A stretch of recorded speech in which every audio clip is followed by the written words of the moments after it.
You're tuned in to the 3 Pixels podcast.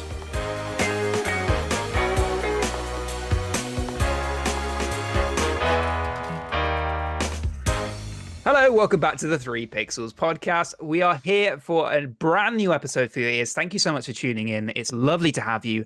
It's equally lovely to have these two wonderful co-hosts with me. I have Darby and Martin. Yes, Martin, it's you. Hello. Hello, nice to be back as always. And yeah, can't wait to dive into this episode. Brilliant. We will do in just a second after talking to Darby. Hey, Darby. Hey, how's it going? All good. How about you? I've said before that the world was on fire and now it's literally on fire, but that's okay. We're still going on our podcast. Oh, well, thank you for the update, Darby. Enjoy your tea, and let's get into today's topic. Okay, so in this episode, we're going to be talking about Disney's Mulan and why Mulan is a whole scandal in itself. Most of you probably would have heard by now, but Disney has decided, like a lot of its animated films, to do a live-action remake. Mulan is the most recent one to get this treatment, being a remake of the 1998 animated film. Now, there are two parts to this scandal. The first part being the reaction to Disney's pricing and marketing strategy for the movie. B part to that is the movie not really getting a great reaction and not being as good as the first one, which we'll talk about in detail in a second. And then the rest all lies with how they have thanked a part of China, which is a little bit controversial to say the least. So we're going to dive into this in parts, stay tuned. But first of all, let's just talk about the release of Mulan and how we feel about a live-action remake being made. Darby. Benjamin, I cannot tell you how sick I am of these Disney live-action movies. And the strange part is that I have not met a single person who was excited about any of these live-action remakes, and yet they just keep coming. I don't understand who the target audience is because I have not met them. I am not the target audience. Children are apparently not the target audience because the reason that kids like cartoons is that they don't look real. They have the big eyes and the cutesy faces, and the kids love cartoons. So to turn them into live action automatically makes them less appealing to the majority of children. So does that mean that these live actions are made for Disney loving adults? Adults who used to love Disney as a kid, and now they're trying to come back to it. But nobody is excited about this that I've met. Yeah, I just wish it would end. Well, Darby, I can tell you exactly the target audience for this movie, and that is Disney shareholders.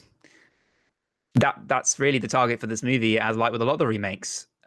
You know, Disney need more content, and what do? They go back to their big catalog and go, well, what can we remake? Because it's going to make enough money to make it worthwhile anyway. Let's be honest. And we'll talk about how they're earning money or trying to earn money in just a second. But Martin, I feel like you have something to add on the popularity. Do you know who this target audience is? Well, it's quite a funny one because actually there have been a couple that I've been excited for. So when Darby was saying, I've met no one, unfortunately you have, and I've just been under your nose all this whole time. The thing is, it started out really well because I remember there was Maleficent, which had a completely different story on the take of Sleeping Beauty. And I thought it added quite a nice, unique perspective on the films.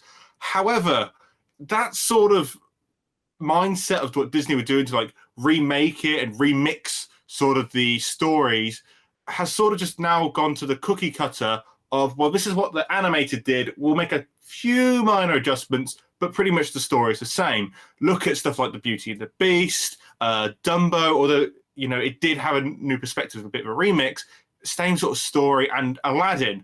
And it's funny because I would have thought Disney would have done more of their older work, so from like the 1940s to the 1980s. However, they're going back on their Renaissance sort of era, from like the Little Mermaid all the way up to probably like Lilo and Stitch sort of time.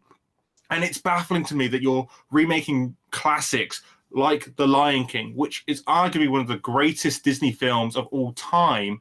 Like I said arguably, in my opinion, it's not, but as well as Mulan was such a empowering story. Like I remember the first time I watched it as a kid, I was taken back how great this film was, and it still holds up today. So I didn't understand why they had to remake Mulan. Like, as well as to talk about Little Mermaid, again, it's a classic. Don't touch that. If it was something like The Black Cauldron, The Sword and the Stone, films that are like golden classics, and the sort of age where Disney was sort of faltering, I could understand. But I don't understand this new Renaissance era they're looking at from the like I said, from 1989 probably up to 2003. I don't get why they tried to remake them, because they're still fresh in people's minds, especially people like me who they say are the target audience. I would like to clarify. I don't have an issue with all of the live action remakes. I actually enjoyed Maleficent very much, even though it wasn't very well liked critically. I think that the live action remakes sort of fall into two categories, where a lot of them are adding a twist to the story. So like Maleficent, it's a complete twist on what we knew of the characters, where Maleficent isn't shown as a heartless, evil fairy. She becomes really the victim of a set of horrible circumstances. But then there's another category of these live action remakes where it's almost the same frame by frame compared to the old animated one. And this includes Jungle Book, Lion King, Lady and the Tramp, which I just watched. Lovely movie, but it's the exact same. Like, if you held them up and played them at the same time, they would almost be frame by frame identical. So really, my issue comes from the frame by frame exact identical replicas. I actually really enjoy the ones where they take an old movie and put a twist on it. Like Aladdin, it was the same movie and they've just redone it. The Lion King, same movie, just redone. And it bothers me because it's such an obvious money grab. And yeah, it's successful, but there's no integrity to it. There's no like personality or artistry. So we've quickly talked about it. Ben, have you got anything else that have you seen any of these films that we spoke about, or have you had prior knowledge to what Milan was going to be like at all? I'm the least experienced, I think, in the classic Disney movies out of the three of us. So I come in a sort of neutral way. And yeah, I think that what I can attach to this is like with any movie in general, you don't remake for the sake of remake. You remake if you've got something new and interesting to tell as part of that story. Tell it from a different angle, tell something that maybe a prequel almost, and to add to the story as a whole. But yeah, a remake, just because you can show off fancy graphics, there's no point there. And the movie industry isn't the only industry that falls victim to this. The gaming industry falls to this all the time. A lot of remakes in popular games because they know they're going to make money, and often the games end up being worse than the original. Same with the movies here, so it doesn't surprise me at all. And I have seen the Jungle Book remake, which, as you say, it's very passable. It's one of those. I think it actually came on around Christmas on the TV. You watch it and maybe fall asleep halfway through, and it's fine. It's not offensive. It doesn't get me riled up, but it's not going to get me the edge of my seat, and it's not something new and interesting either. Trying to sell it at the same level as a brand new movie is distaste, really. There's a lot of distaste, and I think it's hurtful to the original movie as well. So we've hinted at it. How much is Disney really expecting you to pay for this? Now, this has been a big sticking point for a lot of people. Now, in theory, I actually don't disagree with what Disney done. I just think that you're not getting good value for money in the movie that you're getting for what you're paying. And that's kind of a whole different conversation. But if you're in the US, you're paying about $30. If you're in the UK, you're paying about £20. You have to already be a Disney Plus subscriber, I believe. And then you have to pay this one-off fee to be able to watch this premiere movie, essentially. Now, I can understand that it's quite high. I think that Disney, being the company they are, could have done a better deal on this, considering that, there's a lot going in the world right now, and not everyone can afford it, and it's quite expensive. I also understand on the other side of things that if you and your family were going to the movies, it would be more expensive, more than likely, than paying for this. And you can watch it again at home if you so want to. So you've got a bit more of an ownership in that as well, which you don't get in the movie pictures. So I'm not against charging for a premium movie. When you signed up for Disney, Disney didn't say you're going to get all of our movies included, like you're going to get every brand new thing.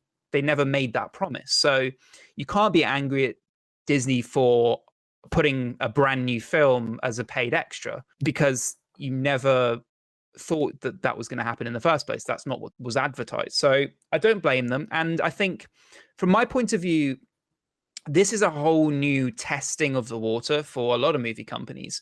This premiering at home is new since COVID.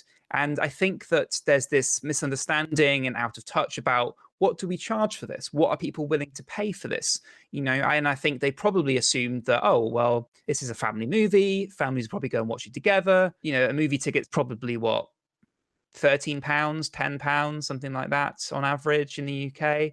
So you add that up, 2 tickets will be the price of that, for instance. So I can understand where they're thinking with it, and I'm not against it in theory. I just think that you're paying a lot for what essentially isn't a very good movie. But what do you do? Do you change the price depending on, Disney are going to just price it the same anyway. They're going to think their own movie is great, and you can make that decision. And at least they've been open. They've told people when they can view it on the Disney platform, so they know when to wait for. You've got the information. It's not like you do get with some of these things where it's like sometime in the future it's going to be available. And I mean, often the way it used to be, where you'd see it at the pictures at the movie theaters, it's a kind of a guess when it's going to come out on DVD. It will come out at some point, but you don't really know. So you have to kind of make a guessing game on when you want to see it.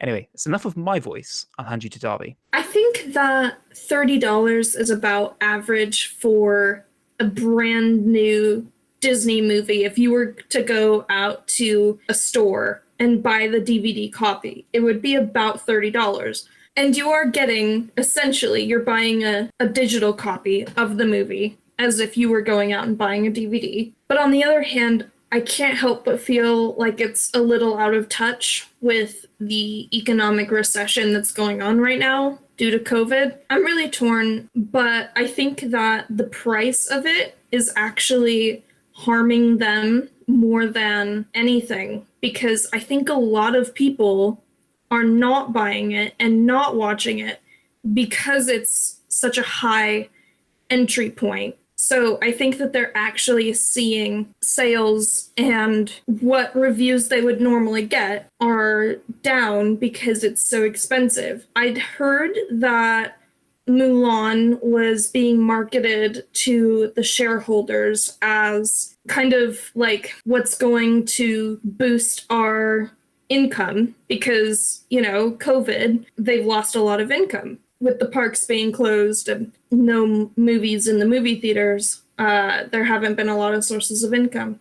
So I heard that Mulan was being talked about as a major source of income coming up. But I also heard that, unfortunately, their sales are way lower than what they were expecting and what they told the shareholders about. It's quite interesting, actually, what's really happening, because when the film actually was originally released in Hollywood, it was March the 9th. So realistically, the beginning of COVID-19 being spread across the Western and Eastern world. I actually like the fact that Disney have done this, but there are some bullet points that I also want to list off, which I don't like. They have to recoup some money back from this film. That's obvious to anyone, because if they'd have just put it on Disney Plus, you only got subscription rights, and only like a fraction of that would have really been, you could probably revenue back to the studios, really. However, with people paying for it, you have a direct income straight into the movie. $30 or £20 here in the UK does seem like a lot, but what Ben said is quite accurate. Over here, £20 doesn't even get you a two-person seat in the Odeon cinemas. Other cinemas are available UK across, at least. I believe it's like £12.50 for a premiere seat, if I remember rightly. £25 already. So already you've paid over £5 more if you're watching it with a partner. If you're on your own, unfortunately, you just have to suck it up. However, there is an issue I do have with this. For example, say I am a Disney Plus user and I buy the film. I like it, I don't like it, it does not matter. But let's just say I say, you know what, I've had enough of Disney Plus. I cannot commit to this contract that I put myself in anymore because of this personal reasons and because of COVID. I've deleted my account or I've stopped my payments to the account. The problem there is that now that I pay for Mulan, I actually now lose the Mulan film. So if I now recoup my membership or if I reactivate an account, even using the same email, I do not get my Mulan film back. I had to repay for that film, which is a big, big no-no, in my opinion. We will talk about what my true feelings on this film are in a minute. It will be quite interesting to see what happens later in terms of other studios. Will this become the new norm? The true fact is, people probably won't want to go to the cinemas for the next 6 months. Even, let's say COVID is stopped by the end of December. Let's say it's at a controllable level, there's a vaccine. I still think people will still be worried about social meeting, going to pubs, and going to cinemas, especially where you have to sit with people who constantly cough, are comfortably close, and people have sat in that seat, and you're sort of wondering in your back of your mind, has this seat been cleaned beforehand? And I think cinema is going to take a massive hit. So for Disney to think a bit more into the future of like, will this become the new norm where people have to come to our platform, pay for our films they want to watch it, and then later down the line, it will just be up there anyway? It'd be interesting to see. I think that is probably the future of movies to an extent. Blockbuster films like, your Saving Private Ryan, your Avengers films will probably always be tried to shown in the movies. However, there is something in my mind thinking this will become a very normal thing in the coming years. Well, yeah, especially on streaming platforms, because you're cutting out the middleman in a sense. Because with movie theaters, the movie theaters have to take a cut. So I don't know what the percentage works out in, but then there's also the distributors of the movies themselves and all this stuff, getting them onto the right formats for cinema and all that stuff, cinema mastering, all the stuff. It's all a cost. Every copy they have to generate that goes out to all the cinemas, it all adds up. And it's going to be interesting to see how this develops post-COVID. And I think, like with a lot of industries, they're going to change because of the situation and because these different ways of doing things have been sort of explored. So it'll be interesting to see how that does change moving forward. I'm interested to see, because I think that it does give more options to the viewer once they sort out the costing a little bit better, when it feels less beta and more like an actual, fully fledged system. I think that will be interesting to see what people choose to do. Because, some people have already invested a lot of money in their own home theater setup and they'd rather just watch it there at home. They'd rather have their own snacks in the comfort of their own home, as you say, in their own safety, watch it with as many people as you want, watch it as many times as you want, have a break whenever you want, go and have a cup of tea, meal 3. It's up to you. Yeah, I think people will get used to that. And I think people might prefer that overall because, let's be honest, your movie theater experience was probably ruined by another person in the theater at some point. You often have to pay quite a bit of money to then, have someone a few rows in front of you go on their phone halfway through and blind you, or have a conversation, or go to the toilet a million times. Yeah. So when people get used to not having to do that, I think it will be interesting to see what the numbers are. So yeah. And I've actually seen cinema providers have a look at digital options already. Currently, you can do with some cinema providers a subscription where you get access to like Netflix older movies and stuff, but could become new movies if it proves to be successful. And there's like a platform which different movie companies have all banded together to be on board with. So could be a new age for movies, but less of that. We could fill a whole episode talking about what the future is of movies. You've paid your £20, Martin. What do you get? A big steaming pile of poo. It is the best way I can describe lightly, this film. This film is an embarrassment to the original Mulan film. And what I mean by this is that the first things when I think of Mulan is someone who perseveres and never gives up. From the very beginning, we're told that there's a conscription going around in China, and you must at least have one member of your family household who is male to join the army and fight against the Han that are invading China. Mulan takes her father's place because she realizes if her father goes to war, he is certainly to die. In this film, when you first meet her, she is very clumsy, as well as she's not very coordinated at all. And the thing is, her counterparts are stronger, quicker, and overall better soldiers than her.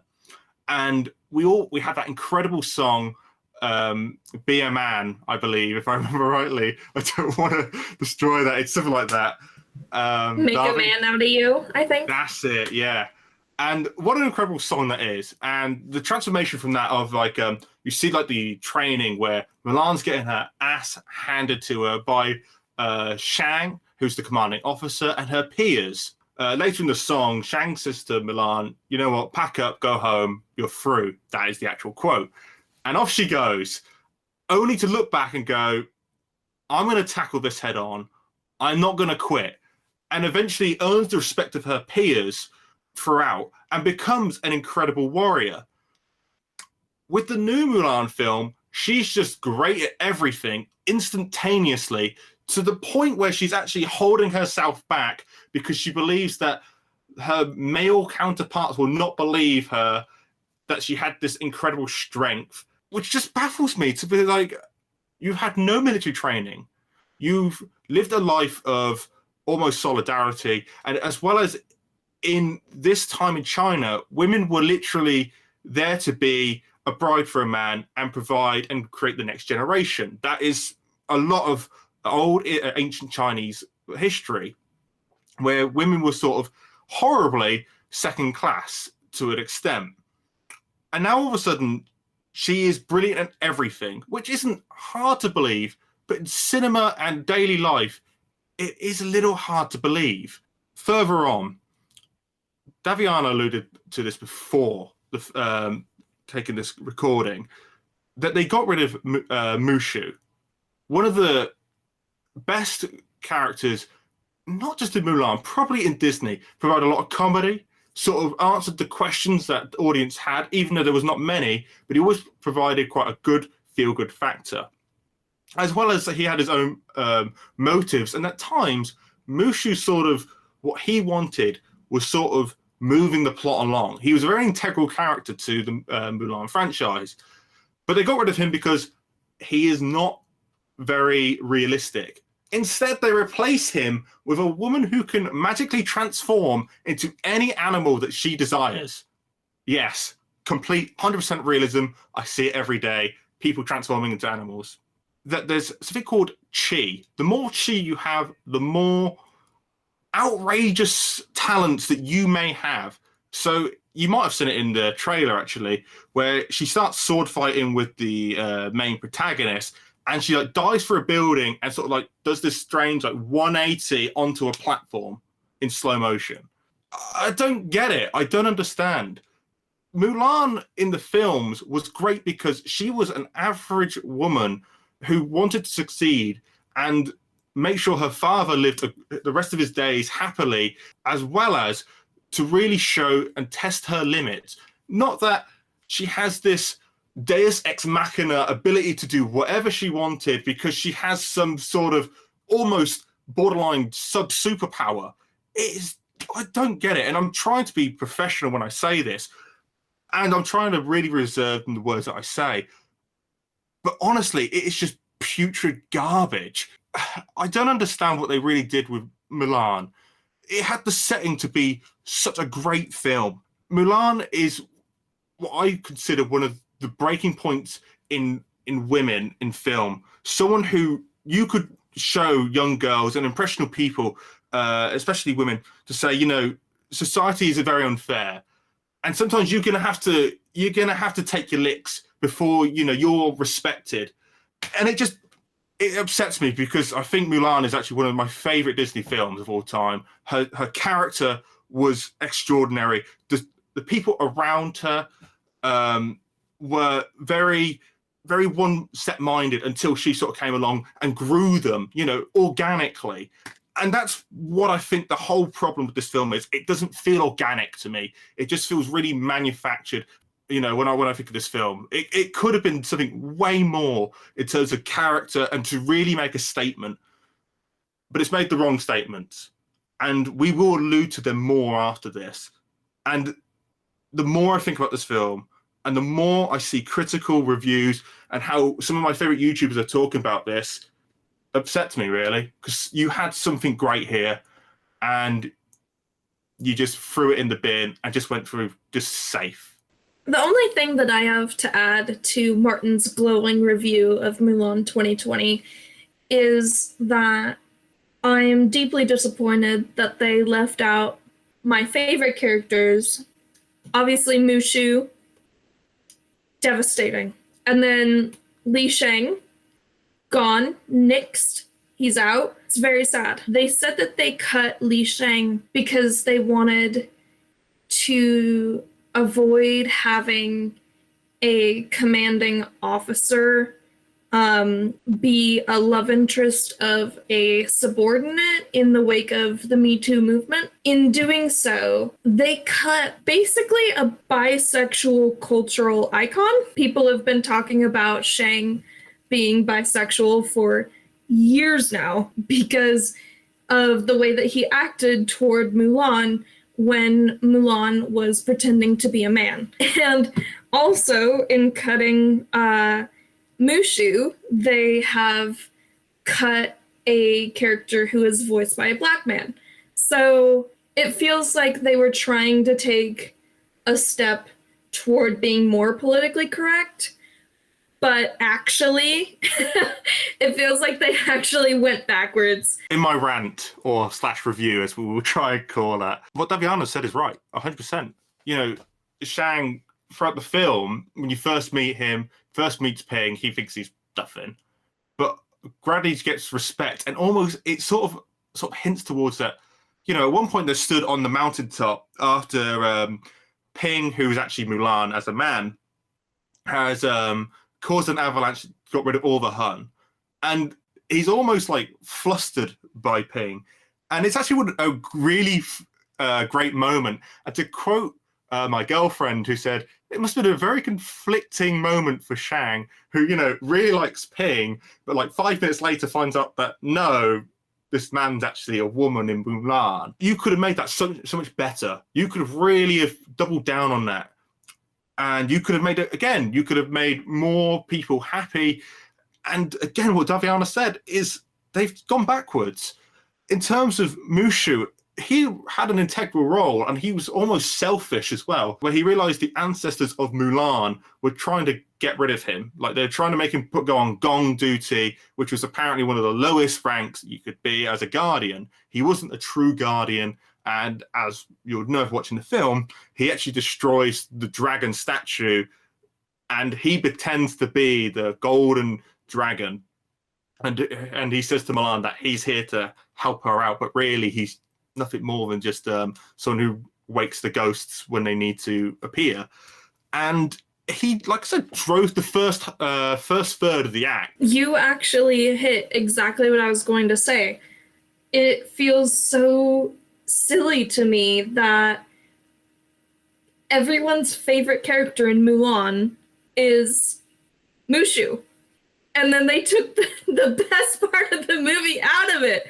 Like, oh my gosh, I don't understand. I would like to speak to the person who made that decision, because I mean, Mushu is also just such a marketable character.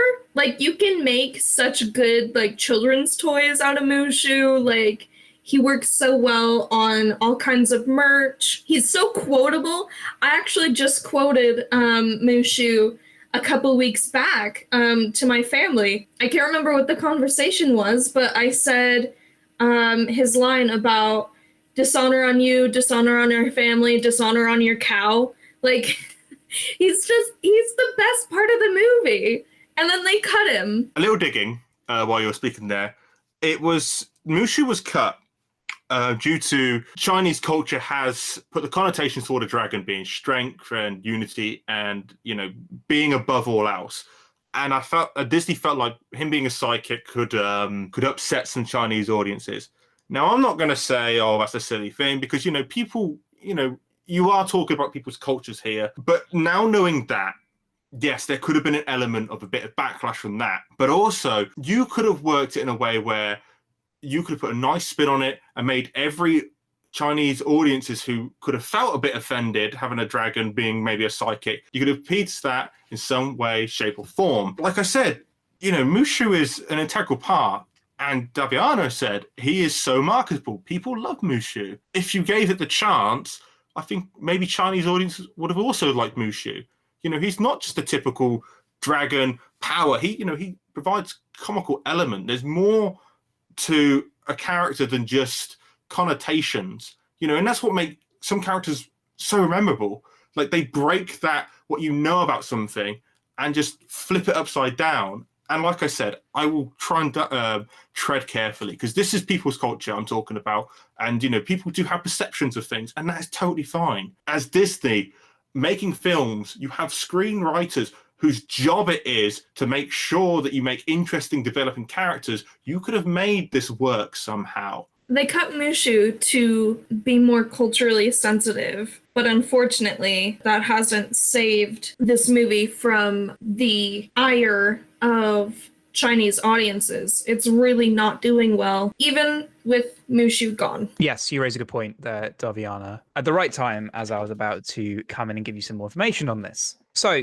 the movie's going great, as we already discussed, but there really is a dark side to the movie. Disney filmed Mulan in regions across China, among other locations. And in the credits, Disney offers a special thanks to more than a dozen Chinese institutions that helped with the film. These include 4 Chinese Communist Party propaganda departments in the region of Xinjiang, as well as the Public Security Bureau of the city of Turpan in the same region, organizations that are facilitating crimes against humanity. It's sufficiently astonishing that it bears repeating. Disney has thanked 4 propaganda departments and a public security bureau in Xinjiang, a region in northwest China that is the site of one of the world's worst human rights abuse happening today. More than 1 million Muslims in Xinjiang, mostly of the Uyghur minority, have been imprisoned in concentration camps. Some have been released. Countless numbers have died. Forced sterilization campaigns have caused the birth rate in Xinjiang to plummet, roughly 24% in 2019, and imposing measures intended to prevent births within the group fits within the legally recognized definition of genocide. Disney, in other words, worked with regions where genocide is occurring and thanked government departments that are helping to carry it out. Can you imagine being Disney, one of the largest companies right now, and can you imagine really thinking that you would get away with publicly thanking people who are committing genocide in 2020? I'm flabbergasted. They genuinely thought that that was going to be okay. And they also did a lot of their filming in this province, but in the subtitles, I believe, they called it Northern or Northeastern China.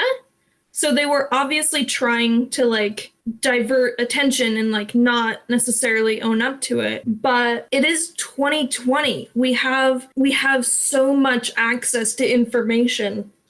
I don't understand how something as in the public eye as a Disney movie, they genuinely thought nobody would notice or care. And Disney was immediately quiet when this came up. They refused to comment on it. And you're probably wondering, why did Disney need to film in Xinjiang? The answer is it didn't. There are plenty of regions in China that they could have used that still offer the starkly beautiful mountain scenery that you could have in the film. But Disney decided to go down this path, and in doing so, they've helped normalize a crime against humanity. And some of the crew members, such as the production designer Grant Major, spent months in and around Xinjiang, while the director Nikki Caro visited Xinjiang at least once on a scouting mission in 2017, according to her Instagram. Disney executives have thought that the original Mulan would please both Chinese government and Chinese filmgoers, but it didn't. But because Disney had distributed Kundun in 1997, a film glorifying the Dalai Lama, Beijing restricted the studio's ability to work in China. Disney spent the next several years trying to get back into the party's good graces. They say, "We made a stupid mistake in releasing Kundun." This was the then CEO of Disney, Michael Eisner, and he apologized. Since then, Disney has endeavored to please Beijing. The rewards have been immense, circulating in the successful opening of Shanghai Disneyland in 2016, which was called the greatest opportunity the company had had since Walt Disney himself bought land in Central Florida. So it seems like this is a complete business transaction, that they really, really, really want this China money, this growing market, especially in film, which a lot of film companies are really want to be a part of, which is why you might have noticed that a lot of films are starting to be either shot in China as well, part of scenes, things like the Avengers movie, there's some scenes shot in China, or feature Chinese actors. It's because they really want to be shown and appease the Chinese government, and the Chinese government hold all the cards. They're the ones calling the shots in those rules. So pretty much it boils down to exploiting a new untapped market for money. That's how this all reads to me. You know, it just baffles me to a massive conglomerate like Disney could do this to normalize genocide and be okay with human atrocities that are going around in this region or even across the world. We don't even know. Maybe this isn't like going to be a one-time deal. And in my opinion, if they felt like, you know, we can't get the regions that we want to film in because, you know, they're trying to push us to this over here, don't do the movie.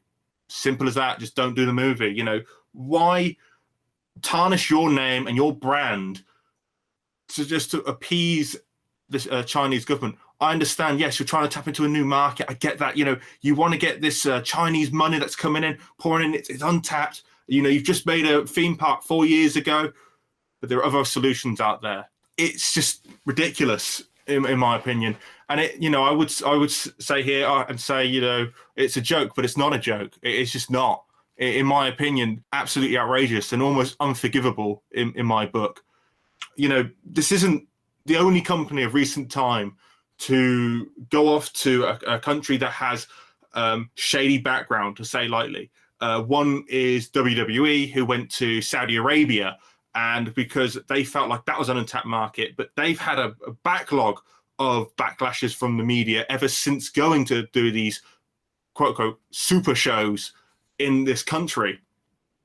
And now you've got Disney just doing it. When does it stop, in my opinion? When do you got to accept the fact that, you know, money can't buy integrity and it can't buy people's respect? Things like this do not make me think any higher of Disney or think, oh yeah, Disney, they really try and include everyone, really try and push people's culture to me. No, to me, they say they're trying to promote that it doesn't matter what sort of horrible atrocities that you're committing, as long as the fee's correct, it does not matter, you know, and we can sweep it under the rug. We'll just say, oh yeah, we're in this sort of general area, but we won't name whereabouts we are.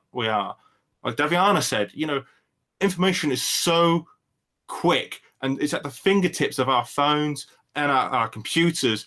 We can find out instantly. You go on IMDb, it will tell you where you were filmed.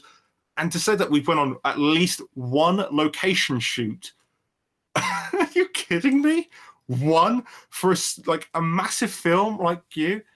Like when I was studying media in college, I went to locations more than just once. I can tell you that now. And just for a big company to say, oh, we went around sort of once, the information's there that what's going on in this place.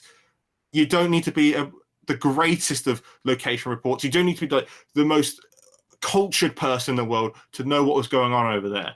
It was a click away. You could have done a background check. You could have been more thorough. And I'm not saying like this is out of your hands.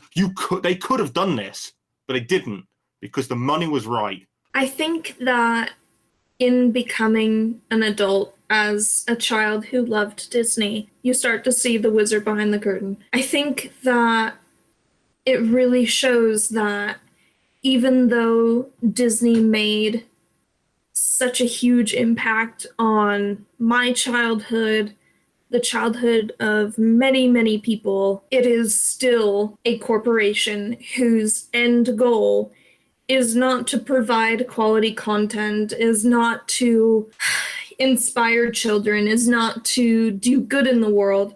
Their end goal is to make money. They're a business just like any other business. And when it comes down to it, the quote goes, all you need is faith, trust, and a little bit of pixie dust. But at the end of the day, all that they're looking for is money. They're not looking for faith or trust or pixie dust. They're just looking for money, dollars and cents. What makes this all the more sad, really, is that people make mistakes, like companies make mistakes, but we're not talking an indie film made by a few people who, you know, would have jumped at the chance to get some cash for a film they've always wanted to make. This is a company that can afford to do really what they want, be a company that's old enough and big enough to know better. And it's really frustrating because they should have known better and they could have done better. This is the company that makes Star Wars now, a film about space that's filmed down the road in the UK from me. The Mandalorian was filmed in front of a screen. That's all I need to say. You can achieve anything with a green screen. I mean, they did it with the Jungle Book remake. It was pretty much all in front of a green screen. And that looked amazing. What's the problem? There isn't one. They just saw an opportunity and made an incredibly foul choice. All I can think when you're talking about we have the technology, you know, Steven Spielberg could make dinosaurs look real in the 90s. We have much better technology now than he did then.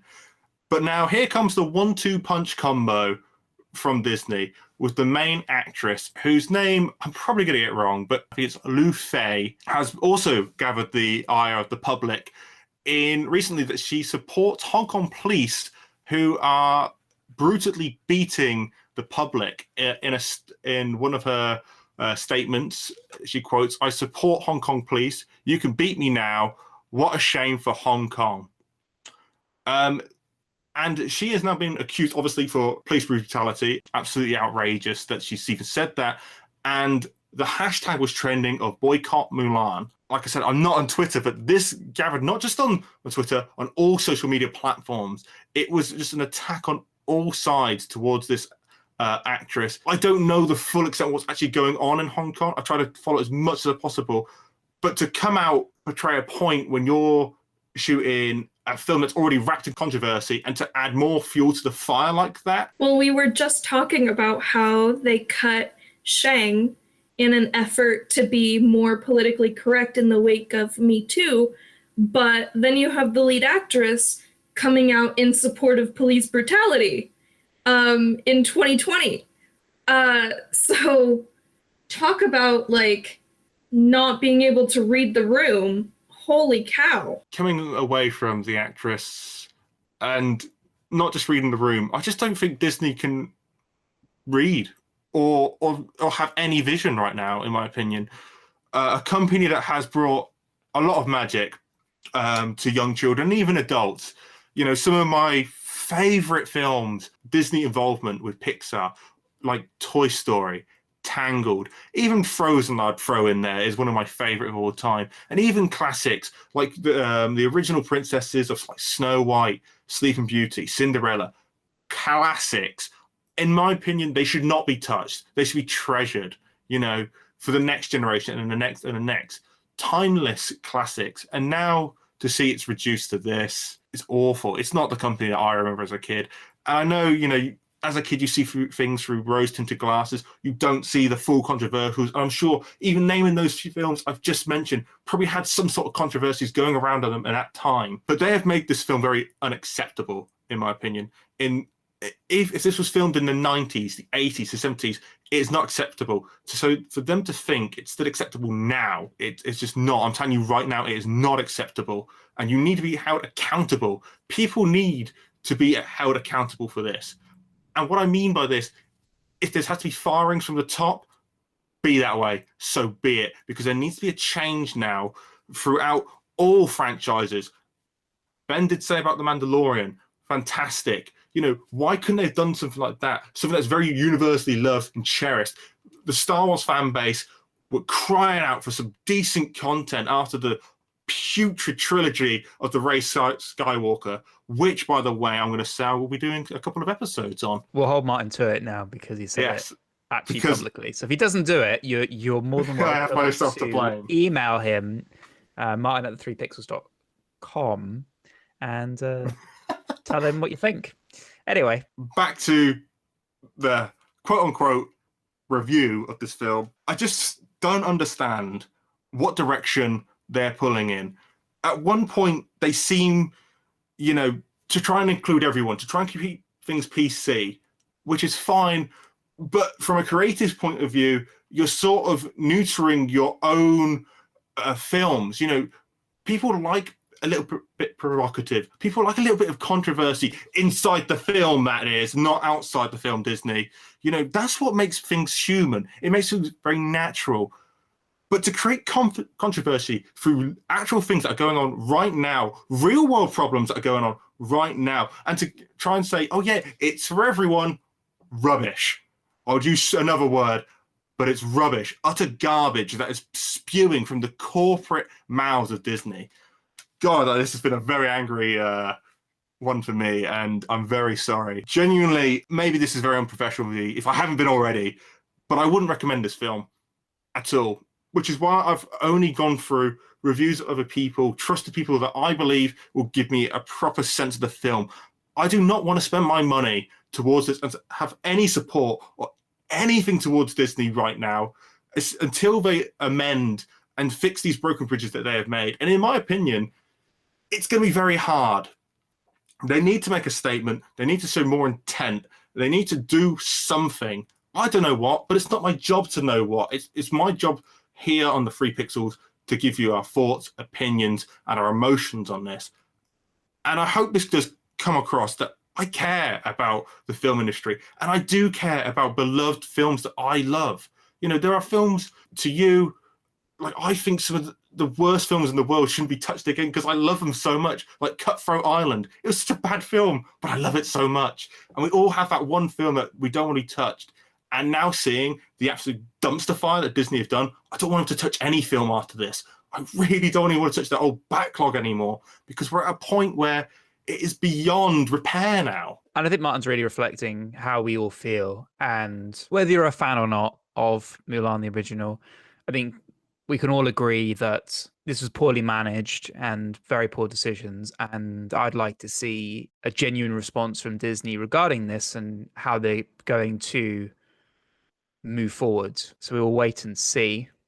They were quick to say nothing. I think one of the most disappointing pieces to the saga that has been Disney's remake of Mulan is that Martin said earlier that Mulan was part of an era of Disney's time in which they were really focused on female empowerment. Around the same time, they made heroines such as Jasmine, Meg from Hercules. This was a time when they were really focused on strong female characters. I think Pocahontas also came out of this time. They were really focusing on let's empower our female audience. So they've taken a movie that came out of that time in a way that I feel is supporting genocide. Okay, so some of the movies from this time, he confused, but he got the spirit kind of a thing. Like, they've taken something from this era of good intentions, whether or not they landed, and then they've turned it into a political catastrophe. Disappointing, especially Mulan was never my favorite Disney princess, but I know that she was for a lot of girls, especially Asian American girls who saw themselves in an Asian princess. To have something like that, and then now to have this like filter put on it where you can, like, every time you think of Mulan now, you're going to think of this dumpster fire of a movie. and this whole situation. I think that that's really sad. And it's not the most important thing to remember here, by far, but I do think it's worth mentioning because a lot of women, a lot of Asian women, this was impactful for them. The 1990s film was impactful for them. And now to have that destroyed it's really sad. I will end this bit for myself. It's very, Daviana did say, maybe that's not the full point. There are other features at play, but it's so hard to pin down just one issue with this film. The film as a whole was shocking. The controversies around it are deplorable. The changes that they made were unnecessary. You had almost the perfect story for right now in terms of like the Me Too movement and cultural appropriation. Right now that is very big things that are happening around the world. And you had a film that potentially you could have not solved, but you could have really gone for and said, you know what, here at Disney, we believe in diversity. We have great morals. We believe every person, no matter what race, gender, sexual preference, or whatever, does not matter here in this Disney because we view everyone as one human race. Very simple. We've already talked about Shang, maybe the possibility of him having like bisexual feelings. You had Mulan, who worked hard, dedicated to become a stronger, more dedicated person. As well as you had Chinese ancient history, something that's rich in culture throughout its time, from its very first inception all the way up till now. China has evolved so quickly and rapidly, and it is such an amazing culture to see how it changes through different power and different political leaders, as well as the writing. When you think of China, you think of mountainous ranges, the Great Wall of China, and you could have really shown those parts, but they chose not to. And Disney, just to me, is soulless. And I want to leave with one of my favorite band's quotes from their song called Nihilist. The band is Architects. The lyric goes, "They trade their hearts if it was made of gold." And that's exactly what they've done here. They've traded their heart to soul just for more and more money. And that is it. There is no love. There is no passion in this film.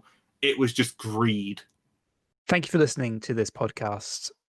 We hope this has been food for thought. And if you do have an opinion, we'd love to hear it. All our links to our social is down below in the show notes. So please check it out. While you're there, if you do want to support the work we do, our Patreon's linked. Have a check out. And we'd love to see you on there. But for the time being, thank you to Martin and Darby for joining me on this episode, and we will see you on the next one. Yes, thank you very much for listening. I'll be more reserved next one, I promised. But sometimes when you love something and care something, you just have to show your emotion. Thank you for listening. Thanks for listening. See you next time. Adios. Goodbye. You're tuned in to the 3 Pixels podcast.